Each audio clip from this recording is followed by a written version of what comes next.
Hey everybody, it's Jason Blaha here. Now that my two informative videos are done for the day, it's time to talk about current events in the online fitness community. So let me put on my +5 hat of weaponsmithing, work on skilling up my crafting a little bit, and I'm going to pick on Rashid again today.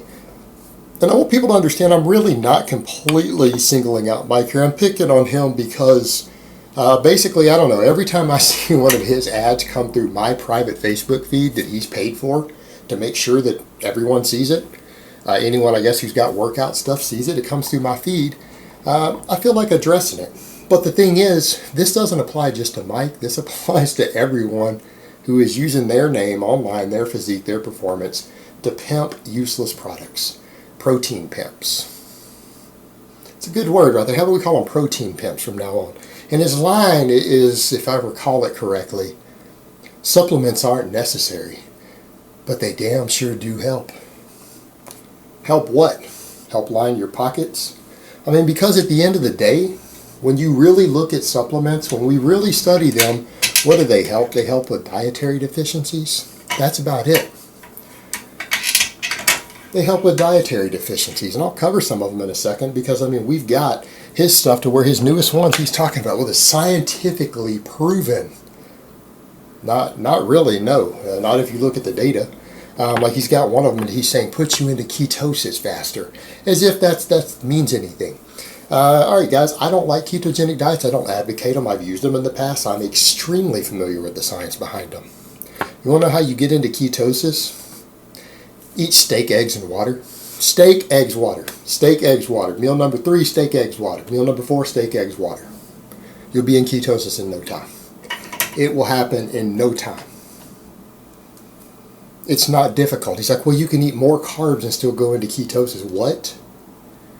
Do you not understand how this works? I mean, what an absurd statement. Selling a product, making people buy a product, telling them they'll go into ketosis while being allowed to eat more carbs. Look, if you want to go into ketosis, and I'm not recommending you go into ketosis, steak, eggs, water.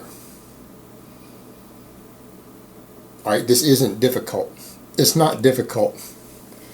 And interestingly enough, every bodybuilder I've ever met, believe it or not, guys, I might pick on bodybuilders a lot, but I've known a lot of bodybuilders over the years.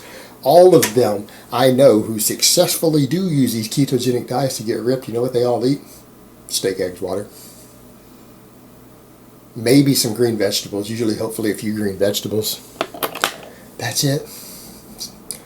Steak, eggs, water, broccoli. Steak, eggs, water, spinach. Right? That's what all of them do who actually do it successfully. But people want to half-ass these sort of diets. And so they'll go to Mike for someone to sell them a product that'll hopefully put them into ketosis. And you guys got to remember, the point of ketosis is to reduce your appetite. Here's the other thing. The medical benefits of ketosis don't work when you use MCT oils. That is well documented in the scientific literature by researchers who actually use these to treat illness, specifically who prescribe these, have noted when MCT oil or coconut oil is thrown into the diet, it doesn't help with the medical issues. It reverses it. It doesn't seem to offer the benefits. So right there, you've got MCT oil thrown in these products. I want you to think about that for a moment. Think about that for a moment.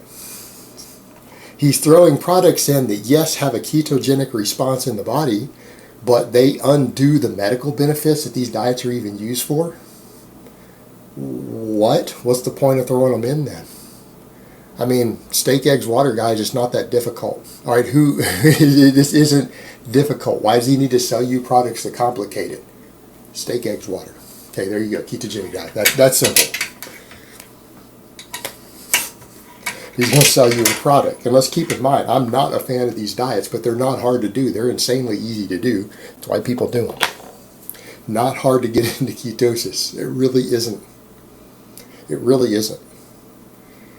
You shouldn't have to count carbs because if you're eating those foods, there's no carbs in them. No appreciable amount of carbs in steak, eggs, and water. Problem solved. They actually taste good. So, the absurdity of it.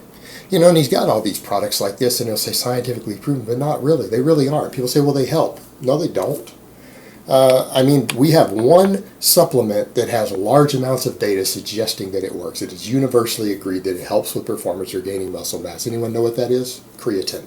Only supplement I've ever seen that has a strong body of evidence to show that it works. And even I admit the evidence says it works. People say, well, why don't you take it? Because it doesn't work for me. See, because that's what the evidence also showed. Anyone know?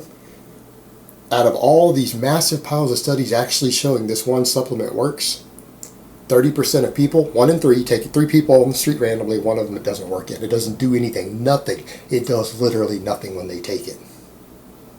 Nothing. No matter what form they use, doesn't work. 1 in 3 people. I'm one of those 1 in 3. Creatine never did anything for me. I tried 3 or 4 different types way back in the day, everything from Muscle Tech to pure creatine monohydrate powders to all these different recipes.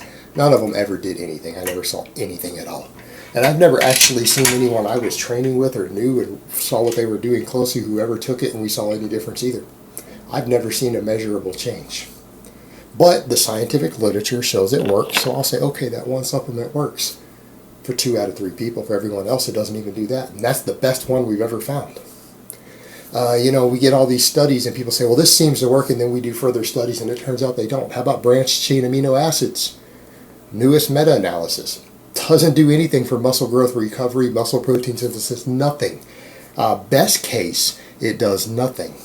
Some of the studies suggested that if we were to extrapolate the data, it might, in theory, blunt response to training. What?